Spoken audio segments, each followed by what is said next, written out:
So I'm here for John Murphy TV with Louis VI. Jeez. IV's that thing they stick in your arm. I got it wrong the first time, but never mind. So, introduce yourself. Well, I'm Louis VI, you just heard. I'm a rapper, singer, producer. Producer? Yeah, I produce all the stuff you heard tonight. Right. Have you got your own record label? I do have my own label, yeah. I do have my own label. It's called Misfit Mafia. And my last album was off Nightmares and Wax's label called Higher Self. Okay, so how would you describe your music? Because it was like sort of like rap funk, sort of like. I'll take that. Yeah, I've had the full spectrum. Rap funk's a nice one. Nature rap, eclectic, soulful, funky hip hop or something like that. I came from a hip hop and jazz background, right? But I feel like it's kind of become its own thing with this. And the message behind the album is reconnecting us to the planet. It's a little bit of my love letter to the planet, my love letter to nature, and music's such a good thing at connecting. So it's basically a tool to try and help people reconnect to nature. Tell us a little about what you think about nature, right? Basically, how do you think nature is going in the world?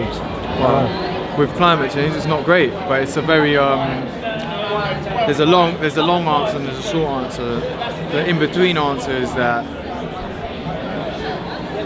climate change has come from the exploitation of the environment, but that's something that has come from capitalism. That's something that's come from the colonial legacy of that.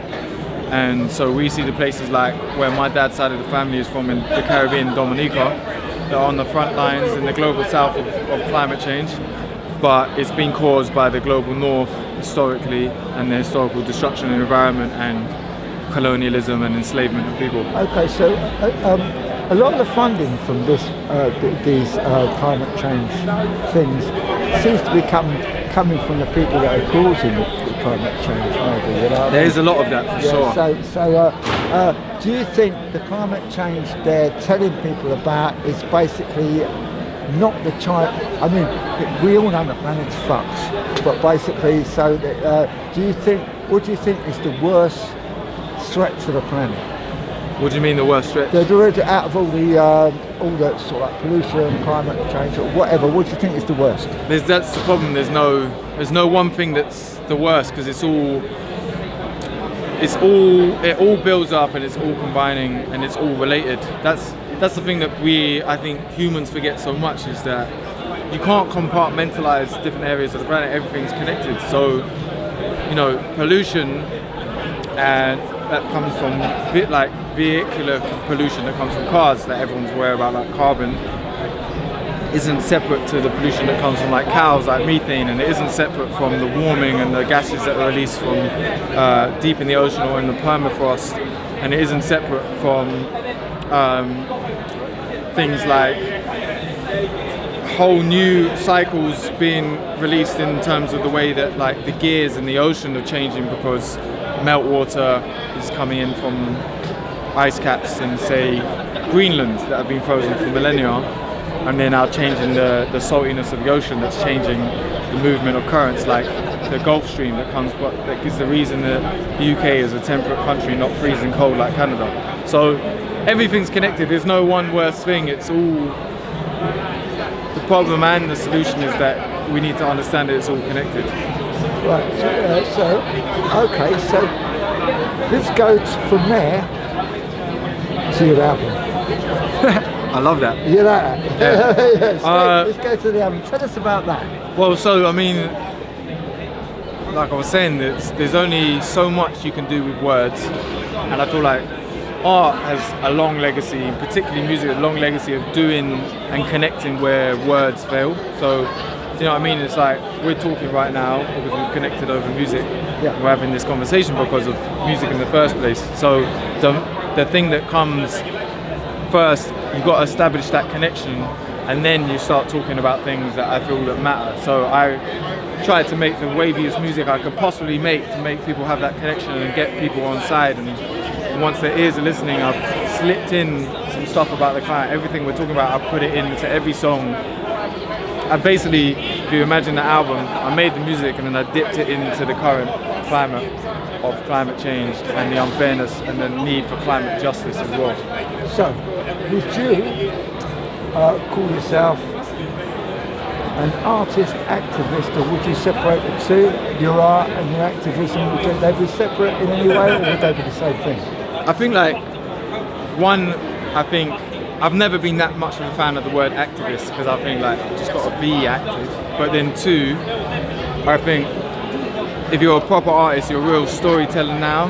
But through the ages, I think Nina Simone said it best, but many artists have said it, is like, what are you doing if you're making art that's not reflecting what's going on? If you're not holding a mirror up to society, you're not using your art for the way it's meant to be used, you know what I mean? So it's like, I don't think they're separable, and I think there's no such thing as political music or political art. It's just, it is art, and that is what it is. But saying that, do you think there's a lot of artists that are like making money from like corporations and that are just saying what the corporations are telling them to say, and now holding a mirror up, but it's not a real mirror? Probably. I mean, I'm sure. I mean, this is the thing. There's corruption everywhere, and everyone's got to get their bag as well. It's like I'm never gonna knock someone for getting their bag. We all need to eat, but at the same time, there's definitely a need for a reinstated threshold for where you're gonna value yourself for it. Because if we all raise up our value and we all bring it to a state where we're like, okay, this is the bar. You can make your bag and stuff, but this is the threshold we won't cross. One of those thresholds, I think, is... That's what my next question is going to be. Would you sell out money in any way? I mean, would you basically, even if they told you, oh, this is the right thing, if you just say this and that, would you do it? I don't know I don't even know if that can happen now. Release the music that I've released. I feel no. I mean, I think you can make it work for you, and I think the current climate as well is one that is fucking so in our faces what's going on in the world. You got to be an idiot to not know what's going on. So if what I'm doing is the direction that the world is going to go, everyone just needs to catch on, and those that get left behind are going to get left behind. Do you think your political views has hampered your music in any way, or do you think it's made it? I don't know, because I guess I could think about that forever, but I'm not even, it's not my political views, it's the music, it's just, I am just being me, and it's just, I'm talking about what I care about and think about on a daily basis, and it's, you know, it's not me hammering, this is what I think, this is my political view, it's me talking about shit that's happened, talking about breakups, love life, but using it as a metaphor to talk about our ego and shit. It's just things I'm thinking about. So entertaining while you're doing it. Entertaining, like at the end of the day, artists, we're entertainers, but we're also trying to make people think in a way that words haven't got to yet. And it's that esoteric otherness, that weirdness that we all feel like when you're in a wavy gig or you listen to a piece of music that connects with you, do you know what I mean? It's like, that's that special place that I think makes us human, makes us different. That's like, that's where I'm always aiming for, and to get there you just have to be yourself, innit? What's your favourite track off your new album? That's a fucking good question. Shit. It changes. It does change. It changes even after today, because today's the first day I'm performing it live, but... That's your first performance of the album? That was the first performance since the album dropped, yeah. Wow, man. It's a really tough one. I think...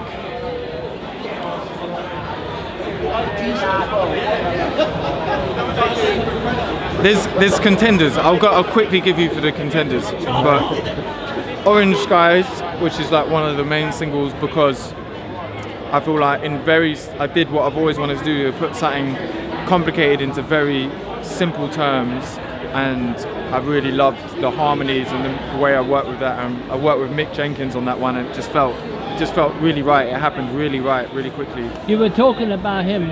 Was he supposed to come and perform with you? Nah, he's based in Chicago. Oh, right. So I couldn't get a flight for him over here, but yeah. But I think because also I've produced everything on this album, that comes into it as well. So it's got to be a combination of all of it. I think because it's the most different, of anything I've done, maybe the one that's called God is a Lady at the moment for me. It's like the funkiest one. It's like it's got some disco, it's got some funk, it's got some neo soul in it. It's like somewhere in between singing and rapping. I love like the different. It's my favorite bridge I've ever written on bass. I think that's got to be my tune. Tell us about some of your other albums and some of the places you performed. So my last album before was called Sugar Like Salt, and yeah, I did it. It was a great little run that was. I think my favorite. Sorry, I'm just chewing my chewing gum away. This is water, believe it or not. Liquid Death. This is water. Liquid. It really is water. Oh, God. It looks like you said, it looks like the hardest alcohol you could drink, but it's German writing on it looks like let's go. it's like proper murder your thirst. And you know, when you sort of half look at it, This is talking about branding and selling out. We should get a little branding deal with them now. We should. I think performance-wise, my favourite ever was when I performed at Electric Ballroom in Camden, because I'm a local, I'm a Camden boy, yeah. Because I used to go there every Friday night, you know, because I was It's famous. It's famous for that, and it's a mad venue. States in that place. That place, I bet you. I bet. I mean, it was beautiful because it was for. There's another rapper also from Chicago called Saba. Shouts to Saba. Saba's my G. Big up you, fam. And he had a tour, and he took me on tour around the UK, and we did a show in London, and that London show was at Electric Ballroom. But I grew up a mile down the road from there. And where did you grow up? Kentish Town? Kentish Town, Queen's Crescent. Yeah. I lived in Kentish Town for many years. My guy. There you go. I'm a Kentish boy. In those days, you had to be a criminal to live there. Yeah, well, say no more. But basically, I went in, when you usually do a support show, you're coming out to people that aren't there to see you. So you have to win them over.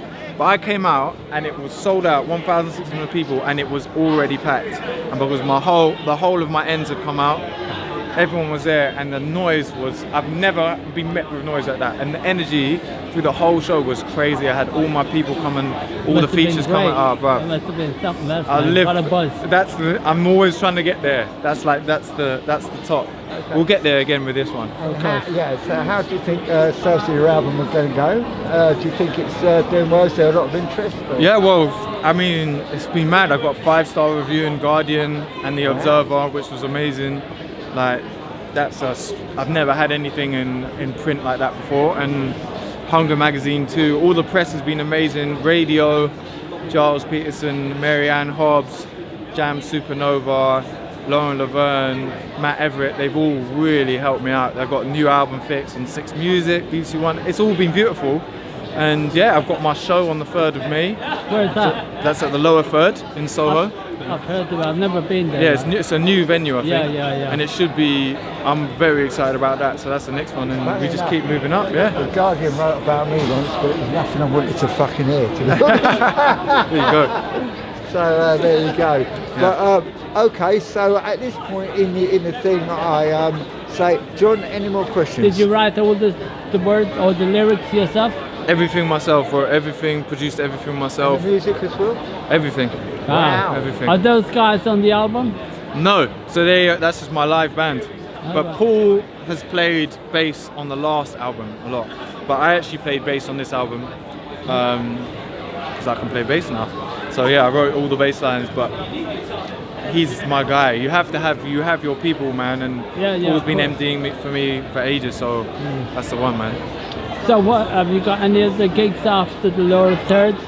Yeah, Lower Third, and then we're going on tour to Paris and Berlin, and then coming back, and I think we've got another gig at Coco on the 25th in the jazz bar.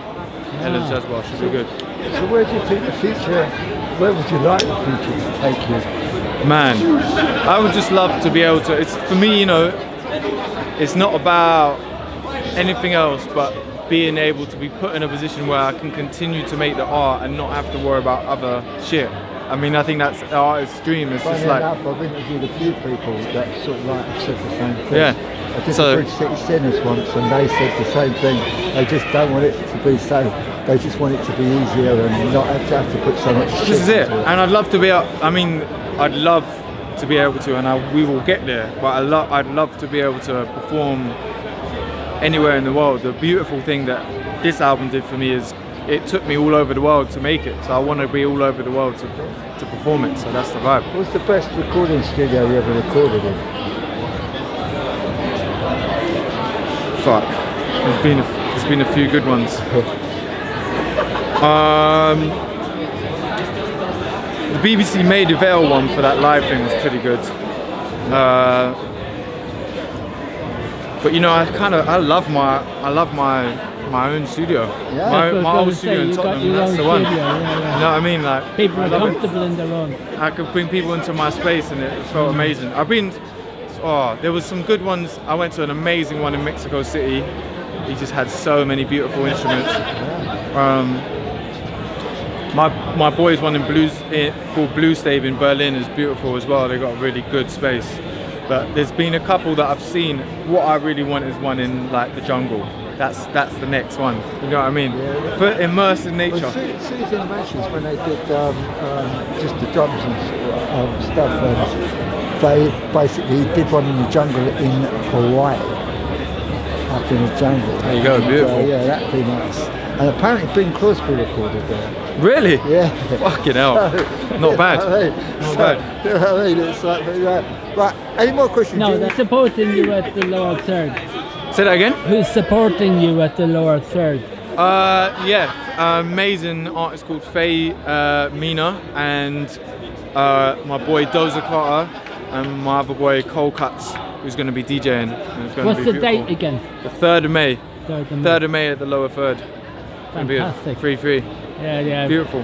Thank you guys. Thank you. Thank you very much. Appreciate it, man. You've been very kind. Thank Oh, you. of course, man. Thank you, brother. Thanks.